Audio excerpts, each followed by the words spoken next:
안녕하세요, 조이입니다. 오늘은 제가 알버타주에서 ECE, 즉 유아교사로 근무하면서 이것을 만약 취업 전에 알았더라면 많이 도움이 되었을 것 같다 라고 느끼는 나름 꿀팁들을 여러분에게 말씀드리는 영상을 만들겠습니다. 원래 10가지 말씀드리려고 했는데요, 너무 많은 것 같아서 5가지로 줄여보았습니다. 그럼 바로 시작해보죠. 첫 번째는 취업 면접 혹은 취업하고 나서 근무 계약서를 작성하실 때 미리 확인하고 시작하면 좋을 것이 3가지가 있습니다. 일단 그것은 바로 회사 베네핏, 동반 자녀 할인 유무, 그리고 월급 인상 팔러시에 관한 것입니다. 이걸 반드시 확인하시길 꼭 추천드리는데요. 왜냐하면 첫 번째 베네핏이라는 것은 보통 회사에서 제공하는 그룹 보험을 말하는데요. 모든 어린이집이 이것을 제공하는 것이 아닙니다. 또 회사가 100% 이 보험금을 부담하는 것이 아니라 보통 내가 50%, 또 회사가 50%, 또 뭐 내가 25%, 회사가 75% 이렇게 다른 비율을 가지고 부담하는 경우가 있기 때문에 그것을 꼭 확인해 보시면 좋을 것 같습니다. 회사 인슈런스를 꼭 제가 확인해 보라고 말씀드리는 이유는 캐나다가 사실 아무리 무료 의료 시스템이라고 할지라도 이런 인슈런스가 없는 경우에 폭탄을 맞는 경우가 있기 때문입니다. 인슈런스가 따로 없으면 치과 진료나 아니면 약국에 가서 약을 제조하고 났을 때 등등 폭탄을 맞는 경우가 있기 때문에 이 인슈런스가 있으면 정말 많이 도움이 됩니다. 또 확인하길 추천드리는 것은 동반 자녀 할인 유무입니다. 이것도 또한 모든 어린이집에서 제공한 혜택이 아니기 때문에 꼭 확인해 보시길 추천드리는데요. 제가 있었던 데이케어 같은 경우에는 직원 할인 50%, 직원 자녀 할인 50%였습니다. 그래서 뭐 데이케어비가 만약에 1,000불이다. 그런데 나는 내 자녀를 데려가고 싶다. 난 여기서 근무한다. 라고 하면 제 자녀는 50%, 500불만 내면은 되는 거죠. 굉장히 큰 혜택입니다. 그래서 생활비 부담을 크게 줄일 수가 있었죠. 또 확인하면 꼭 좋을 사항은 월급 인상 팔러시, 월급 인상 정책이 근무 계약서에 따로 명시되어 있는지 확인해 보는 것입니다. 예를 들면 어떤 어린이집의 경우는 근무 연수와 또 소지하신 자격증 레벨에 따라서 1년씩 얼마만큼 임금이 인상된다 라고 명시되어 있는 경우도 있고, 전혀 임금 인상에 대한 내용이 명시되어 있지 않은 근무 계약서도 간혹 있습니다.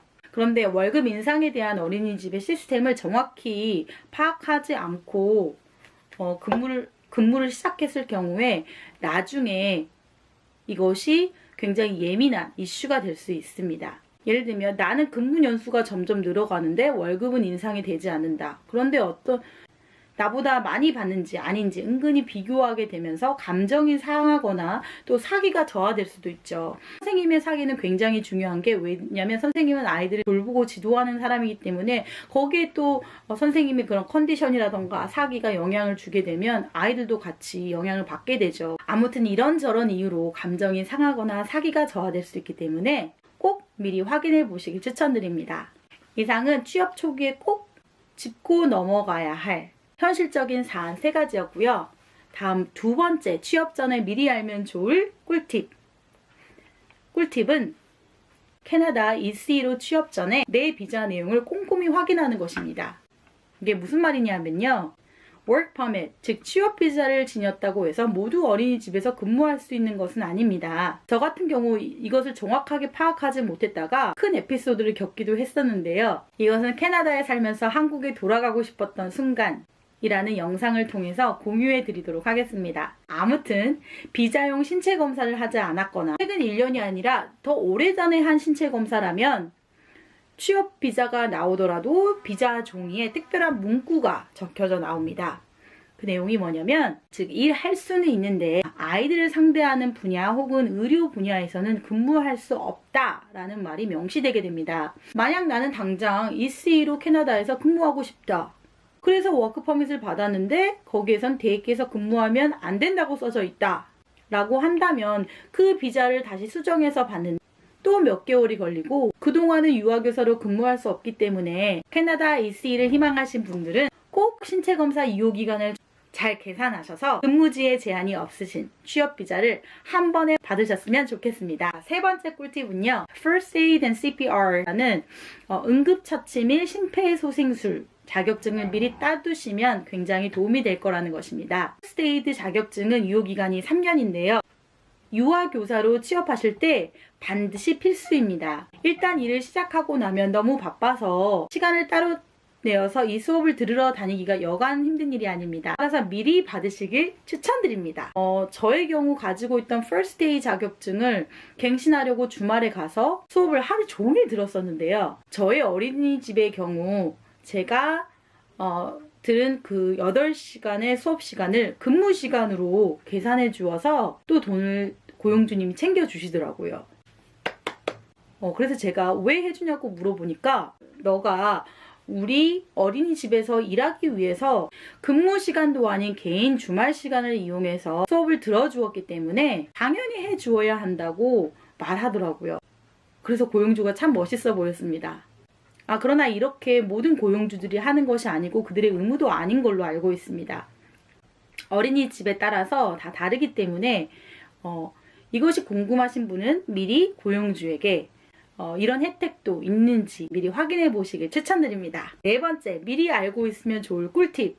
알러지 정보입니다. 캐나다 데이케어에서 제가 처음 근무하면서 솔직히 가장 놀랐던 것은 왜 이렇게 캐나다에는 알러지가 많지? 어쩜 이렇게 다양하고 많은 걸까? 라는 거였습니다. 보통 nut, 즉 견과류 알러지가 가장 흔한데요. 그래서 제가 알고 있는 모든 어린이집들은 nut free, 견과류 반입 금지 구역이었습니다. 아이든 학부모든 선생님이든 어떤 누구도 견과류 제품을 이렇게 안으로, 그 구역 안으로 들고 올 수가 없는 거죠. 그래서 선생님들 간식으로 아몬드 못 챙겨 드시고 호두파이 드실 수 없습니다. 한국에 있었을 때는 사실 제가 듣도 보지도 못했던 그런 알러지들 정말 많았는데요. 아이들마다 알러지를 일으키는 음식, 유발 음식도 모두 다르고 그리고 reaction, 즉 알러지 반응과 처치법도 모두 다르기 때문에 경미한 반응을 일으키는 아이들도 있지만 굉장히 심각한 반응을 일으키는 아이들도 있습니다. 제가 겪었던 에피소드를 말씀드리자면 어떤 학부모님께서 맥도날드에서 아침 스낵을 사서 아이와 함께 맡기셨는데 거기에 땅콩잼이 들어있었던 겁니다. 아이가 선생님 이 잼이 안 열려요 도와주세요 라고 해서 생각 없이 열려고 했다가 옆에 있는 선생님이 불이 나게 와서 그거를 낚아채더니 쓰레기통에다 막 팩해서 버리시는 거예요. 그래서 왜 그러지 했더니 조이 너 큰일 날 뻔했어. 이거 땅콩잼이잖아. 우리 옆반에 모모 아이가 땅콩 냄새 맡기만 해도 땅콩이 주변에 있기만 해도 엄청 심각한 반응을 일으키는 굉장히 땅콩 알러지가 굉장히 심한 아이야. 큰일 날 뻔했어. 유의해줘 라고 말했어요. 정말 그때 미안했고 제가 머리로 알고 있었지만 그게 현실에서 바로 적용이 안 되는 저 자신을 보면서 이거 정말 주의해야겠다라고 그때 새삼 깨닫게 되는 그런 계기가 되었는데요. 아무튼 상황은 잘 종결됐고 어떤 아이도 거기에 대해서 반응을 일으킨 아이는 없었지만 그 사건 이후로 제가 알러지에 대해서 더 세심하게 신경을 쓸 수 있었던 큰 교훈을 주었던 좋은 순간이었던 것 같습니다. 다섯 번째는 아이를 픽업, 즉 하교할 때 아이를 하원시킬 수 있는 권한이 누구에게 있는지 꼭 확인해 보시는 겁니다. 보통 이 아이를 픽업할 수 있는 권한이 누구에게 있는지는 Emergency Binder, 즉 아이별로 응급정보 그 책자가 있는데요. 거기에 보시면 보통 잘 나와 있습니다. 이거를 반드시 확인해야 되는 이유는 당연히 엄마, 아빠 혹은 할머니, 할아버지, 아이와 가까운 친인척이면 누구나 픽업할 수 있지 않을까? 적어도 엄마, 아빠라면 당연히 픽업할 수 있지 않을까라고 생각하실 수 있지만 그렇게 단순하지 않은 가정 환경에 놓인 아이들이 생각보다 참 많습니다.